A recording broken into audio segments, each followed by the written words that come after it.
پھر اس قربانی کا جو وقت ہے وہ کب ہے؟ تو ذو الحجہ کی 10ویں تاریخ کی صبح سے 12ویں تاریخ کے سورج غروب ہونے تک قربانی کا وقت ہے۔ یاد رکھیں قربانی کے 3 دن ہیں، 10ویں ذی الحجہ، 11ویں اور 12ویں۔ آج کل کچھ غیر مقلدین حضرات یہ کہتے ہیں کہ جی 13ویں کا دن ہے، 13ویں تاریخ کا جو دن ہے وہ قربانی کا نہیں ہے، اپنی قربانی کو خراب نہ کیا کریں، علماء سے مسائل پوچھا کریں جی۔ تو ان 3 دنوں میں سے جس دن چاہے قربانی کرے، لیکن 10ویں تاریخ کا دن سب سے بہتر اور افضل ہے، اس دن میں قربانی کرنا جو ہے وہ قربانی کرے۔ پھر جہاں عید کی نماز ہوتی ہے وہاں عید کی نماز کے بعد قربانی کریں گے، جہاں عید کی نماز نہیں ہوتی وہاں شرائط نہیں پائی جاتی، جمعہ بھی نہیں ہوتا، عید کی نماز بھی نہیں ہوتی، تو وہ صبح صادق کے طلوع ہونے کے بعد جو ہے وہ قربانی کر سکتے ہیں۔ باقی قربانی کس پر ہے؟ ایسے مقیم مسلمان مرد عورت پر واجب ہے جو قربانی کے دنوں میں زکوٰۃ کے نصاب کے مالک ہوں، یا نصاب کے قیمت کے برابر استعمال سے زائد کپڑے، برتن، فرنیچر یا اپنی ضرورت سے زائد مکان، زمین ہو۔ جیسے کسی کی زمین ہے لیکن وہ مطلب ضرورت سے زائد، سے مراد یہ ہے کہ گھر کے علاوہ پلاٹ وغیرہ ان کے رکھے ہوئے ہیں، ان پر وہ کرتے ہیں، تو یہ تو بہرحال یہ قربانی بھی اہم عبادت ہے، اس کو بھی سیکھنے کی ضرورت ہے۔ پھر قربانی کے جو جانور ہیں ان کی عمر کتنی ہو، چلو میں جلدی وہ بھی بتا دیتا ہوں۔ اگر اونٹ یا اونٹنی ہے تو اس کی عمر کم از کم 5 سال ہو، گائے بیل بھینس یا بھینس ہے تو کم از کم 1 سال کا ہو، اور بکرا یا بکری وغیرہ ہے تو اس کی عمر جو ہے کم از کم 1 سال ہو، اور اگر جو ہے وہ مذکورہ جانوروں کی عمریں متعینہ عمر سے کم ہوں تو پھر اس وقت میں ان کی قربانی جائز نہیں ہوگی۔ عبادات میں سے چوتھی سب سے اہم عبادت جو بدنی ہے، مالی، بدنی نہیں ہے، مالی عبادت ہے، زکوٰۃ بھی مالی عبادت ہے، اور اس کے بعد جو مالی عبادت ہے وہ ہے حج۔ اب حج والی جو عبادت ہے یہ مسلمان پر لازم اور فرض ہوتی ہے، وَلِلَّهِ عَلَى النَّاسِ حِجُّ الْبَيْتِ کی ذریعے سے، وَأَتِمُّوا الْحَجَّ وَالْعُمْرَةَ لِلَّهِ کے ذریعے سے، احادیث مبارکہ کی روشنی میں اس کو بھی سیکھنا مسلمان کے لیے بہت ضروری ہے۔ اگر مسلمان اس کو نہیں سیکھیں گے اور نہیں ادا کریں گے تو کتنی سخت سخت وعیدیں ہیں آپ کے سامنے میں حدیث پڑھتا ہوں۔ حضرت ابو ہریرہ رضی اللہ تعالیٰ عنہ ارشاد فرماتے ہیں، قال خطبنا رسول اللہ صلی اللہ علیہ وسلم فقال یا ایھا الناس قد فرض علیکم الحج، فرمایا کہ قد فرض علیکم الحج فحجوا، فقال رجل اکل عام یا رسول اللہ فسکت حتی قالها ثلاثا۔ یہ لمبی حدیث ہے، میں اس کا ترجمہ آپ کو سنا دیتا ہوں۔ رسول اللہ صلی اللہ علیہ وسلم نے ایک دن خطبہ دیا اور ارشاد فرمایا، اے لوگوں تم پر حج فرض کر دیا گیا ہے، لوگ لہذا اس کو ادا کرنے کی فکر کرو۔ ایک شخص نے عرض کیا، یا رسول اللہ کیا ہر سال حج کرنا فرض کیا گیا؟ رسول اللہ صلی اللہ علیہ وسلم نے اس کے جواب میں سکوت فرمایا اور خاموشی اختیار فرمائی، یعنی کوئی جواب نہیں دیا، اور یہاں تک کہ اس شخص نے 3 دفعہ اپنا وہ سوال دہرایا، یعنی یہی سوال دہرایا کہ کیا ہر سال ہم پر فرض ہے؟ تو آپ نے ناگواری کے ساتھ فرمایا، اگر میں تمہارے اس سوال کے جواب میں کہہ دیتا کہ ہاں ہر سال حج کرنا فرض کیا گیا تو اسی طرح فرض ہو جاتا اور تم ادا نہ کر سکتے۔ اس کے بعد آپ صلی اللہ علیہ وسلم نے ہدایت فرمائی کہ کسی معاملے میں جب میں تم کو خود کوئی حکم نہ دوں تو مجھ سے حکم لینے کی کوشش نہ کرو۔ تم سے پہلی امتوں کے لوگ اسی لیے تباہ ہوئے کہ وہ اپنے نبیوں سے سوال بہت کرتے تھے، پھر ان کے احکام کی خلاف ورزی کرتے تھے، لہٰذا جب میں تمہیں کسی چیز کا حکم دوں فَاتُؤْمِنُوا، تو فرمایا کہ تو جہاں سے تمہیں حکم دو تو جہاں سے تم سے ہو سکے اس کی تعمیل کرو، اور جب تم کو کسی چیز سے منع کروں تو اس کو چھوڑ دو۔ اب دیکھیں یہ حج کی فرضیت ہے، اور پھر فضیلت جو ہے وہ آپ نے سنی ہے، فرمایا کہ جو آدمی حج کرتا ہے تو اس کے سارے گناہ معاف ہو جاتے ہیں، اگلے پچھلے گناہ معاف ہو جاتے ہیں، بلکہ حدیث میں یہاں تک آتا ہے کہ وہ شخص ایسا ہو جاتا ہے جیسے وہ شخص ایسے ہو جاتا ہے جیسے مطلب ہے کہ ماں کے پیٹ سے پیدا ہوا ہو، جیسے ماں کے پیٹ سے آدمی جو ہے اس کے گناہ نہیں ہوتے، فرمایا جو آدمی حج کر کے آتا ہے اس کے وہ بھی ایسے ہی پاک اور صاف ہو جاتا ہے۔ اور ایک حدیث میں آتا ہے رسول اللہ صلی اللہ علیہ وسلم نے ارشاد فرمایا کہ جو آدمی جو ہے وہ مطلب ہے کہ حج استطاعت رکھنے کے باوجود جو ہے وہ حج ادا نہیں کرتا، تو فرمایا کہ اگر استطاعت رکھنے کے باوجود جو ہے وہ حج اگر نہیں کرتا تو فرمایا کہ فلا علیہ ان یموت یہودیا او نصرانیا، فرمایا کہ اگر حج کی استطاعت کے باوجود بھی وہ اگر حج نہیں کرتا تو فرمایا کہ ان کا اس حال میں مرنا کہ یہودی یا نصرانی ہو، فرمایا کہ یہ برابر ہے۔ گویا جو آدمی حج کی طاقت اور استطاعت کے باوجود حج نہیں کرتا تو وہ یا یہودی ہو کر مرے گا یا نصرانی ہو کر مرے گا۔ مطلب حدیث کا یہ ہے کہ پھر اس کا یہودی ہو کر مرنا یا اس کا نصرانی ہو کر مرنا یہ برابر ہے۔ کتنی سخت وعید ہے حدیث اس پر، تو اس لیے حج کے مسائل کو سیکھنا بھی ضروری ہے۔ حج کب فرض ہوتا ہے، کس پر فرض ہوتا ہے، کب ادا کرنا چاہیے، کیوں کرنا چاہیے، کس لیے ہم حج ادا کرتے ہیں، یہ بھی عبادت میں سے ایک اہم عبادت ہے۔ حدیث میں آتا ہے من حج فلم یرفس ولم یفسق راجع کا یومن ولدتہ امہ، فرمایا کہ جس آدمی نے حج کیا اس میں نہ تو کسی شہوانی اور فحش بات کا ارتکاب کیا، نہ اللہ کی کوئی نافرمانی کی، تو وہ گناہوں سے ایسا پاک صاف ہو کر واپس ہوگا جیسے اس دن تھا جس دن اس کی ماں نے اس کو جنا تھا۔ اب دیکھیں کتنے فضائل ہیں حج کے۔ اب یہ حج ہم مسلمان جاتے ہیں، اور انشاءاللہ ابھی داخلے شروع ہو جائیں گے کورونا کے ختم ہونے کے بعد، اور اگلے مہینے میں انشاءاللہ مسلمان جانا شروع کر دیں گے۔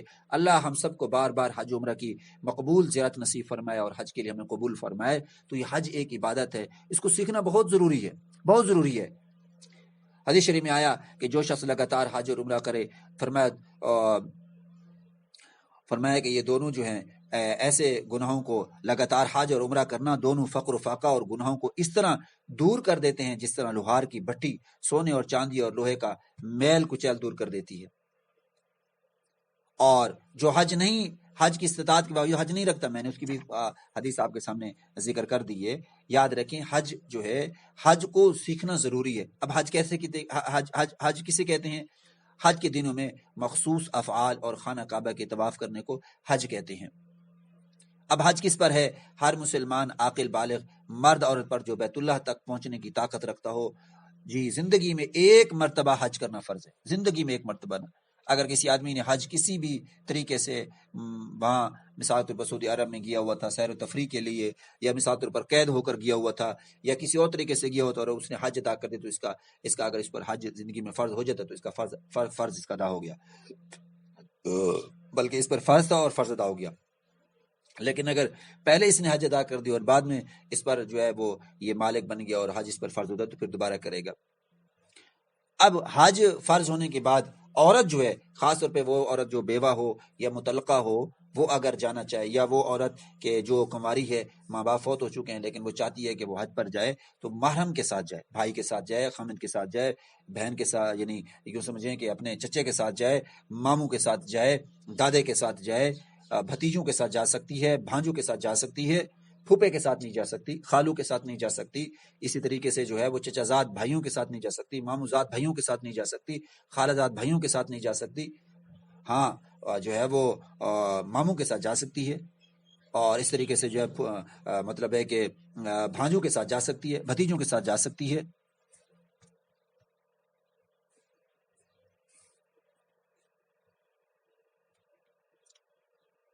حج کے 5 دن ہیں، 8 ذوالحجہ سے 12 ذوالحجہ تک۔ جب کسی پر حج فرض ہو جائے تو اسی سال حج کرنا واجب ہے، بغیر عذر کے تاخیر کرنا درست نہیں ہے۔ جس نے بچپن میں حج کیا تو اب بالغ ہونے کے بعد اگر مالدار ہے تو پھر حج کرنا فرض ہے، بچپن میں جو حج کیا وہ نفل ہے۔ اگر کسی کے ذمہ حج فرض تھا، اس نے کسی بھی وجہ سے تاخیر کر دی، اب وہ جو ہے وہ نابینا ہو گیا یا سفر کے قابل نہ رہا، تو اس کو حج بدل کی وصیت کرنا ضروری ہے۔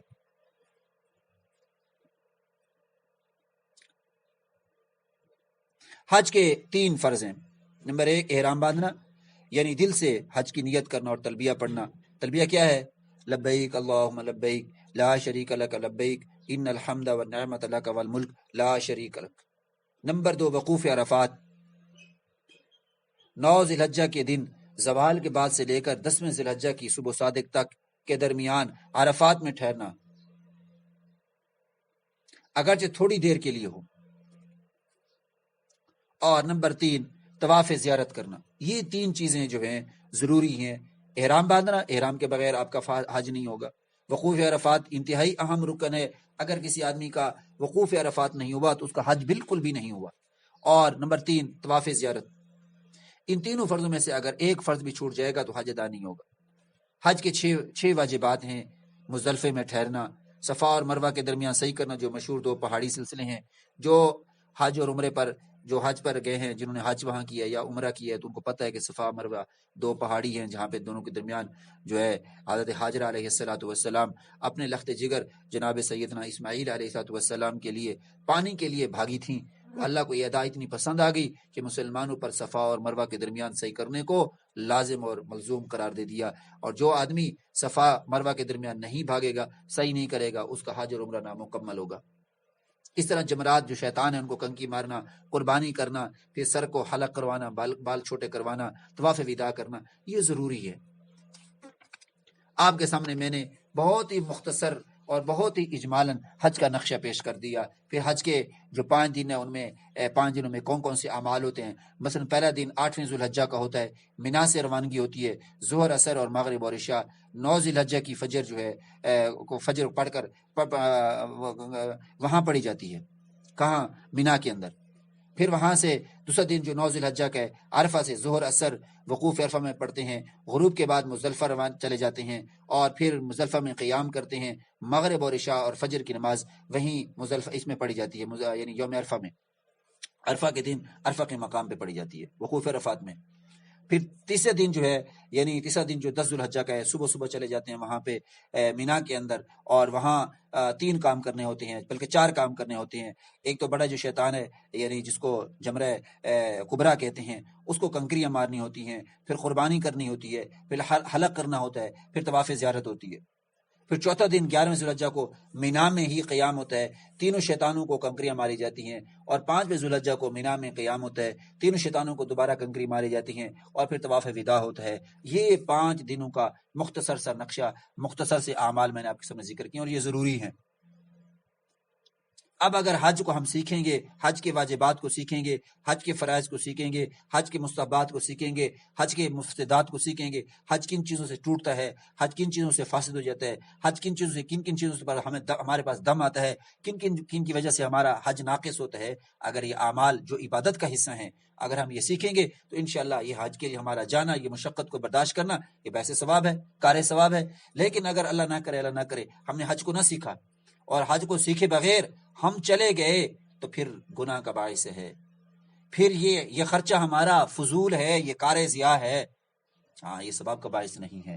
اس لیے میری آپ سے گزارش ہے کہ حج کو ضرور سیکھیں، اور ہم بھی الحمدللہ مناسک حج کے لیے ہمارا اپنے گروپ ہیں، ہم وہاں پہ ان کو آپ کو سکھاتے ہیں باقاعدہ طور پر۔ اگر کوئی سیکھنا چاہے تو ہم سے رابطہ کریں، انشاءاللہ حج کے معمولات، عمرے کے معمولات ہم ان کو سکھا دیں گے۔ اس لیے آج کا جو درس ہے، خاص طور پر نماز کے متعلق، زکوٰۃ کے متعلق، روزوں کے متعلق، حج کے متعلق، ان کو اچھی طرح سے یاد کر لیں، اچھی طرح سے لکھ لیں، اچھی طرح سے ان کو سن لیں، دوسروں تک بھی پہنچائیں۔ نیکی کا کرنا بھی نیکی ہے، اور نیکی کا پھیلانا بھی نیکی ہے، اور یہ عبادت جو ہماری زندگیوں کا جزو خاص ہے، جزو لازم ہے، جس کے بغیر ہم ناکارہ ہیں، جس کے بغیر ہم کچھ بھی نہیں ہیں۔ اگر عبادت آپ کی زندگی میں نہیں ہے تو پھر اللہ نہ کرے کہ ہماری زندگی جہنم والی بن جائے، ہماری زندگی ناکامی والی بن جائے۔ اللہ رب العزت ہمیں معاف فرمائے، ہمارے گناہوں پر قلم معافی کی قلم پھیر دے، اور ہم نے جو پڑھا ہے، جو سنا ہے، جو اعمال کر رہے ہیں، انہیں اللہ رب العزت کی ذات قبول و منظور فرمائے، ہماری مشکلات کو آسان فرمائے، اور جو بھی اعمال ہم کریں ان میں رسول اللہ صلی اللہ علیہ وسلم کی سنتوں کا اہتمام ہو، جو بھی کام کریں ان میں آپ علیہ السلام کی رضا اور اطاعت ہو۔ اللہ ہمیں ایسے عمل کرنے کی توفیق عطا فرمائے۔ وآخر دعوانا ان الحمد للہ رب العالمین۔